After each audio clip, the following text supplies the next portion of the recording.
Good. wait. I'm excited. Oh my goodness, you caught us halfway through the giggling here. Welcome to the show, friends. I'm Joe, and my guest today, I think, is one of the most joy filled leaders that I've ever had the opportunity to bump into. President of Virginia Western Community College in Roanoke, an institution that has been making college gratis, no cuesta nada, tuition free since probably 2008. Yes. Sometime, yeah, and producing like 86% full-time employment for its graduates. It's legit. This is a legit place. And you think of just, the debt that our students are incurring. And this institution is actually very intentional about saving students thousands of dollars every year versus Hmm. nothing against 4-year degrees. We're not hating on the 4-year degrees here, Right. but almost nobody in this region really knows about what's going on. And I think that's the problem. And that's why we're talking today. Dr. Laura Treanor, Thank welcome you to for the having show. me. Thank you. I appreciate it. I see that you've had commencement and you're kind of in the middle of some office transformation. We So are. you had to adjust the camera a little bit We because there's a did. lot going on in So, the office today. as many people know in higher education, the last building that gets updated is the administration building. And so we're looking at our HVAC and preparing to move out for a year. Well, how about that? That doesn't make the headlines. New No. HVAC, come to our campus because we have modernized Yeah. but it's so important. It's so It is. important. I'll So tell you you, Joe, when they asked me where I wanted to be, because we have to farm out all across the campus, they had me at another outpost of the campus. And I was like, no, no, no. If I'm going to actually be out of the administration building, I want to be embedded somewhere where I'm closer to students, closer to faculty, able to kind of move around a bit more within the environment of the campus. And so happy to say I'll be in our health sciences building. perfect. Sitting in the commons area, just cutting it up with the kids, as they say. Exactly. So you're 10 months in, 10 months in, maybe 11 months in now. What's it like to be you right now? It's first of all, I feel very, very fortunate to be me. I have such great commitment to higher education and to the role that higher education plays for students. And I couldn't be more pleased to have landed at Virginia Western. It has been an absolute whirlwind of a year. Hmm. And by design, I was very intentional with how I wanted to spend that first year. And I kind of look back, at the fall, and I'm like, holy smokes, how? And part of my evaluation came at, Dr. Trainer is everywhere, all places, all the time, et cetera. And I look back and I was like, I was, but I knew that it was important to to show up during those first couple of months by design, because Yeah. I'm following a 24-year president, right? And so I needed to really think intentionally about what that transition was going to look like. And you came home to do it. I did. I did. I grew up in Virginia, and I went to school at Virginia Tech, which is right up the road, for both my undergraduate and my doctorate. And I'm actually returning to Virginia after 24 years. I was here at a local college as a professor, and I actually resigned my position at the end of the year to move to be with the person that is now my husband, who Yay. was living in Canada at the time. And it was a total leap of faith that we were trying to figure out, like, who would move where. We were engaged, still long distance. And he flew in late one time to the airport, and I'm like, oh, I think I'm over the long distance We're done. relationships. I Yeah. will move there and we'll figure it out. And best decision I ever could have made in my life. Yep. I might ask you that question later on too, but Okay. hey, let's talk about context here. Community Sure. colleges, they're fighting a demographic cliff. They're not making any more 18-year-olds these Right. days. Enrollment pressures, AI's disruption, how students are really discovering credentials that are being offered in lots of different places. Yeah. Yeah. What is the sector just getting wrong and how it responds, and how are you doing things a little bit differently? So I think in general, you're absolutely right about the demographic cliff. And I think that where we need to focus on is not only the traditional age student, but also the non-traditional age student who may be interested in they've raised a family, they're interested in coming back, or they're interested in changing careers, or they're interested in upskilling, et cetera. And I think that what Virginia Western does very well is we have truly, I've engaged in a lot of student listening sessions, and I have a wide variety of students that are here. Everything from homeschool to traditional age to Mm. the, some people that have been laid off and are looking for career changes, et cetera. And what I've been amazed by is the non-traditional students talking about how they have felt that they've been embraced by the traditional age students, but the traditional age students talking to me about how enriched they have felt by having individuals in their classes who have some life experience. And so when you think about a community college, truly what I hear in our students is it's like a mini community there. So I think thinking about how we can provide opportunities for that transitioning adult and the non-traditional student, and we think about, when are we offering classes? And that's what I'm going to be challenging, our team about. When are we offering classes at times that align with people that are trying to work and hold jobs? And are we offering them in formats that make sense? Are And we offering how do we go about making Yeah. those types of decisions? Who are Yep. we asking? I had Yep. a conversation with another college president the other day, and we were talking about AI, because who's not talking about AI these days? And he said, a lot of my colleagues are flying, across the nation to hear, from the most renowned speakers about what's happening in AI and how we prepare. He said, I'm not doing that. I'm staying on the farm. I'm doing my chores. I'm right Mm, here hanging out in my commons asking the students how right. we ought to be making decisions about AI. And I think that's the whole I love idea. that. Yeah. If there's a class that needs to be offered, well, who ought we be asking first? Yeah. Is it within the power dynamics of the institution, or do we go directly to those that we're Mhm. serving? I, Yeah. yeah, and I would imagine that this first year has just been a lot of discovery and Yes. a whole notebook of questions that you need Yeah. to be asking over the summertime as you reboot for Yes. 26, 27. I want to ask VWCC as a CCAP program. They've got Yes. Fast Forward, you've got workforce Yep. credentialing, you've got a new CDL partnership. We do. That's a full toolkit, Yeah. boss. Yep. So, Yep. what is the sector model that makes those things extraordinary rather than just the standard right now? What's worth bragging about? So I think the CCAP program, the college, the community college access program, is something definitely worth bragging about. As you mentioned at the top of the show, it did start in 2008, but that was well before the idea of free college was coming about. And I think that the interesting thing about our CCAP program is, first of all, 40% of our students that we have at Virginia Western are participating in the CCAP Wow, program. that's a But the chunk. program, yeah, it's great. The program itself was designed to be more than just a scholarship program. And so it really is a public-private partnership, and that was designed to be a regional economic engine, okay, of how, so there's plenty of talent around, but access isn't always there. And so thinking about how do we ensure, at least within our area, which is 5 service counties, how do we ensure that debt does not necessarily determine whether or not somebody has a destiny in front of them? Debt Mm. shouldn't determine that.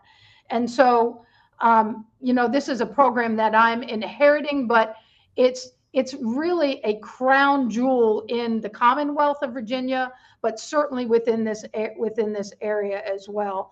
And I think that we have data that supports the impact that it's had, not only in terms of the dollars that have been saved for students, but also the impact in the community. One of the things that Right. Go ahead. No, just I was going to say just the residual effects of just Exactly. the economic prosperity that is happening from like you said, the crown jewel is not just for the students; it's for the longevity of every Yes. family tree and the Yep. community and industry partnerships.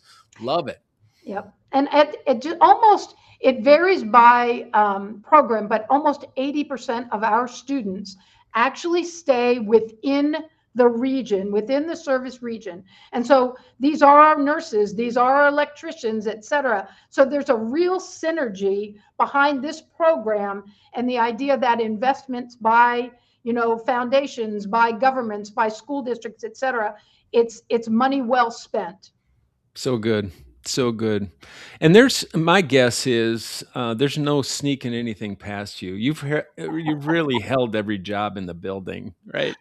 You've been faculty, you've been a I have, dean, you've been a VP, you've been a provost, I you have. ran HLC accreditation systems, and most presidents arrive and spend a couple of years learning just where things kind of break. Where did that institutional fluency just come right into handy, as they say, in your first few weeks? Right? Where you just understood what was happening. Yeah, I think, well, first of all, I think when I even think about how I arrived at the presidency, did I ever start my career with that in mind? Was I aiming for that? Absolutely not. Really, along my career journey, I've always focused, started obviously in the classroom. I literally have always focused on being the best at whatever I was at that point in time. And so, even coming to the presidency, I think along the course of my career, I've always had individuals saying, like, when are you going to go for a presidency? That's definitely your next step. And I just move at my own pace. Yeah. And I know that this is a very important role in an institution. And because I move at my own pace, I wanted to really have a good handle on a lot of the portfolio that reports to a president. So I feel like I have a tremendous background in the academic arena, institutional effectiveness, student affairs, et cetera. So it limited and made it, it limited the number of things that I really had to ramp up on very, very quickly. Because Hmm. the other things, I could either add some elements to those who are currently in those positions for me, or know exactly the right questions to ask, right? And so I'm very, I feel very grateful that I've arrived at the presidency when I have. But all the time that I put in the classroom better helps me better understand what goes on in the classroom, right? Everything that I learned early on when I was a manager and a supervisor has helped me better understand what that means when you're looking at systems now, not just one-on-ones. Well, and the reality is, we're all kind of competent because the information is out there to help us build that Sure, capacity. We go to sure. conferences, we read books, we can learn just the recipe card of how to do things. But the reality is, leading systems and people Yes. today, there's no real roadmap that No, anybody has written a book on that says follow these four simple steps to be no, successful. Right? no. It's the difference between complicated and complex. We're leading Yes, in complex systems now, yes. which I think call forward the credibility that people, not just their competence, but their Mm-hmm, credibility of being able mm-hmm, to take what they know and move it into an unknown space. mm-hmm. Right. Yep. So yeah, that fluid nature, that coupled with this, you've got this little competitive twist to you. It's, Athletic Hall of Fame. I'm still running charity 5Ks. What does that little competitor engine give you oh, that maybe some of your colleagues might not have? so I grew up, I'm the oldest of seven. I grew up in a very competitive but loving family. And, over the course of our time together, there may or may not have been a monopoly board or two that was flipped in the house, because we're all competitive and we've all played sports. And so I come by that competition honestly. Both my mother and my father were athletes, and there's just a loving sense of competition that has infused in my upbringing and through sports. And so uh, you pull forward the things that, if you're authentically leading, you're pulling through and advancing the things that have helped shape you, right? And so a sense of competition, and my folks know that I'm competitive, and they know that, I want to be the best of the 23 institutions. I want and we have a foundation that wants the very same thing, and I want our faculty to want the very same thing, that we want to be the best in what it is that we're doing, that but it's not an end point. It's just we're striving for that, Yeah. right? Is Right. there some way that we can get better over time? And my husband likes to joke that continuous quality improvement is one of my love languages, that I am constantly trying to think about how can we get better at that, or there has to be a better way to do that.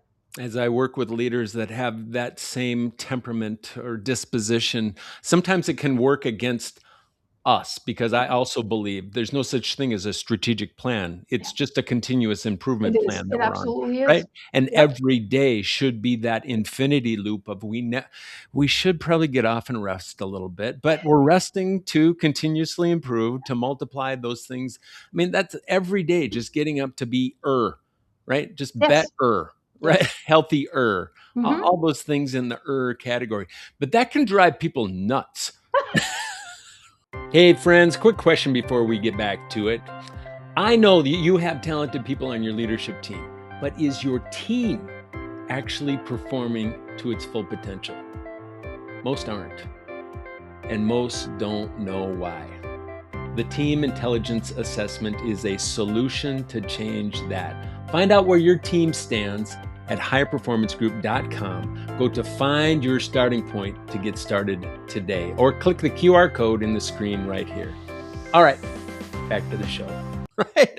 Including those that we spend our lives with. Oh my gosh, too funny. Yeah.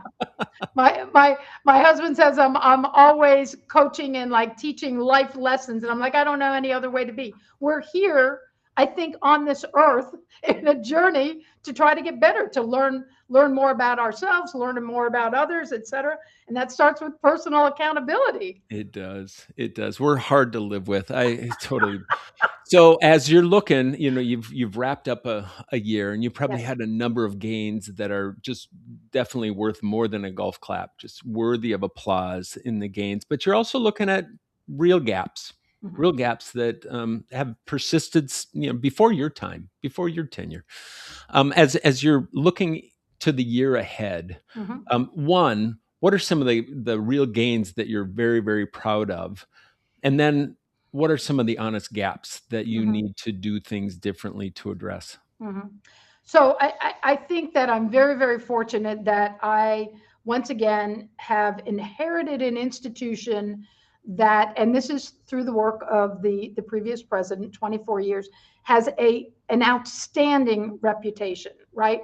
And outstanding outcomes, and I'm not in crisis mode for any of that. So that's a very nice place to be. And then when I came in, I needed to think about what is it that is going to, what's Virginia Western 2.0 look like, Mm, and how are we going to get there? And one of the things that I'm very proud of and will continue as we move forward is, Joe, I am very big on investing in your people and investing in your team and helping them drive what the next strategic plan is, how we're going to get there, all of that. So the people that are closest to the issues, helping really position us well. And so I'm very, very pleased about, we stood up an internal leadership program that had not been, we launched it mid-year. And so as I went to HR and I was like, look, I have this idea, blah, blah, blah. What do you think? And I thought I was going to have to pitch them on, we need to develop people, blah, blah, blah. And they were like, no, absolutely. And I was like, fantastic. Can let's we go. start it in January? And they're like, on it.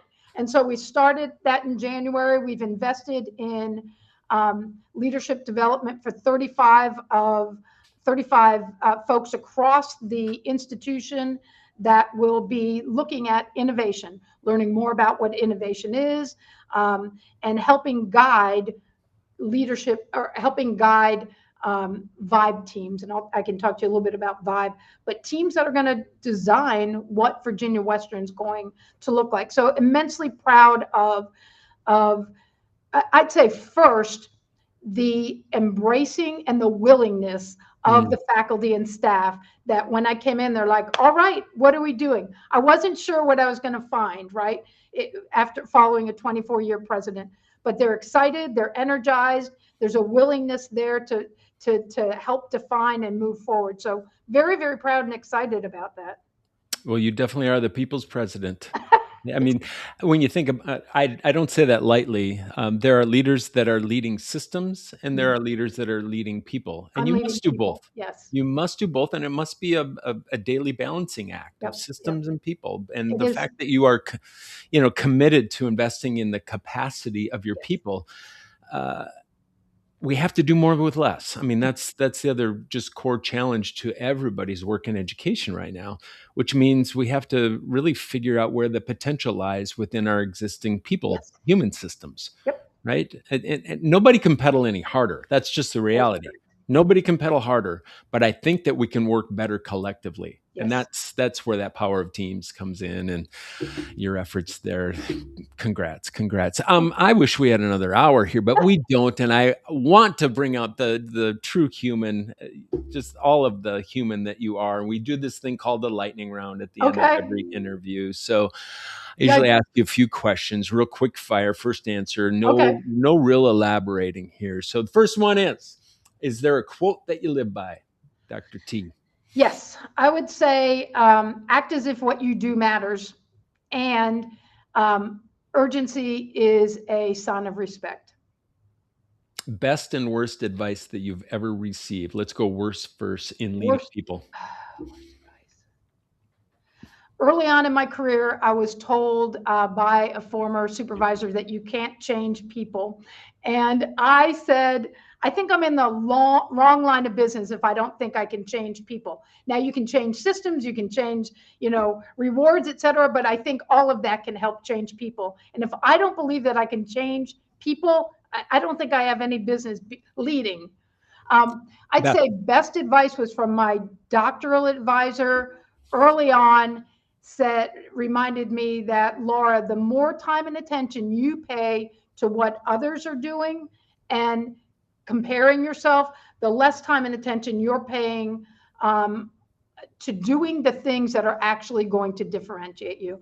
And that was something I heard when I was 26 years old, and literally, Joe, it has been a mantra for me. that's going to be our clip. That's going to be definitely our clip from this interview. That was so good. How about an unpopular opinion that you are really eager to defend? um, I think that you can have two things coexist at once in leadership, and it is deep care for people and accountability. I think you can have both, and I think that you need to be able to balance both of those so that people see that you truly are there for them, but your role as a leader is built on accountability, and so you have to figure out how to do both. Boom. Here's the softball question. You ready? Yes, hopefully. UVA or Virginia Tech? Oh, that is so easy. Absolutely Hokie. Okay, all the Yep. way. Virginia Tech, Have, two-time Hokie grad. have you changed your mind about anything recently? Uh, ooh, that's a good question. I don't know that I've changed my mind as much as I've come around to, especially after this year, the fact that there there there is only 24 hours in a day, but I need to figure out how I'm doing that, how I am building in relaxation, stress reduction, et cetera, so that I can show up with full energy, full commitment. And so I don't know that I've changed my mind as much as I'm holding myself accountable for building things in, Joe, that bring me joy and passion, like watercolors. I'm learning how to play mahjong. That's frustrating, but it also opens in me like Mm, this is like learning, and it is frustrating, and it helps me remember that our students are going through the same thing. I'm looking at tiles like, what in the world are these things? And that's the way our students are looking at the content, like, what in the world is this information? So it helps me. I always draw links between what I'm doing and how I'm leading. of course you do. Of course. Yeah. One decision that you'd make 10x. 10x. Um, I think I chose the absolute right career path for me. in education. And when I think about, the golden triangle of choose something that you're passionate about, that your skill set aligns with, and where you can make a difference, I absolutely 100% have chosen the right career path. I've also chosen the right mate, my husband.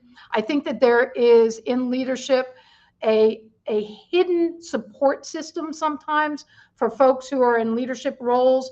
I am very, very grateful to benefit from a husband who retired early to be able to support my career transitions. So 100% do both of those over again. I love it. If you weren't running a college, what would you be doing? Ooh, I'd love to go into leadership coaching. I like teaching, right? I like working with people, seeing transformations, but I have a very creative side. I love watercolors. I love art. If I didn't go into education, maybe something like interior design or fashion design, I think that'd be something that I could be equally excited about. So rich. One word for Virginia Western's future. That's easy. Vibe. Vibe. Visionary Explain it. innovation and bold engagement. And that's our focus for the next iteration of Virginia Western. That's our key. Virginia Western vibe. I don't always do this, but a question you might have for me. I love watching your interviews, Joe, and I'm wondering what brings you joy about doing the interviews, and what is it that you glean? You're in a very interesting position to be able to hear from a lot of leaders. Yes, I have the most privileged position to be able to, every day have exchanges with just amazingly interesting people doing very important work. But it's the interesting people part that just fascinates me. Yeah. And to hear not only the origin story of where that came from, and many times it's role models and just key influencers that just created this tapestry of mission and calling for them, to be able to hear that, but then to see many of them leading off of that front foot and taking bold risks that not everybody is doing. But when I see the builders out there that are willing to really just commit all things to the mission and be willing to also be disliked by people in the process in fighting for the best good. And I think that's in a word, and HPG has a core value called love, and it's not squishy. It is, it's a fighting word. Love fights for the best good of the other as other all the time. So being able to find great people like yourself who love what they do. Oh, that's lovely. I love that. Lovely. No, I love that, because obviously it's answering a passion that you have, and you're intensely interested in learning and gleaning things, and you're a great interviewer. This was easy. Thank you. Thank you. Well, that's the show, folks. And Dr. Treanor, everybody, I always like to pull a key lesson from the exchange. And I think it's about the perception gap, right? That idea that a community college is where ambition goes to become modest. It's a lie, right? And it's costing students in the region real money and real options. So Dr. Laura just proved that you don't need to be loud to win. You're a pretty soft voice out there, but you do need to choose to be heard. That's the thing. You make the choice to be heard, and that's the life that you have lived to bring the impact that you are. And I'm just so grateful that you've been on the show with us today, Dr.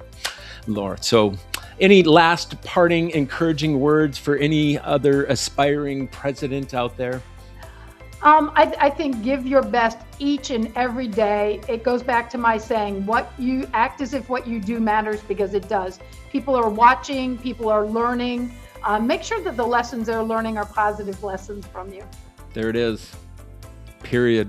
If they want to learn more about Virginia Western, virginiawestern.edu. That is correct. And that is the show, folks. Peace. Keep your dukes up. Thank you. Thanks.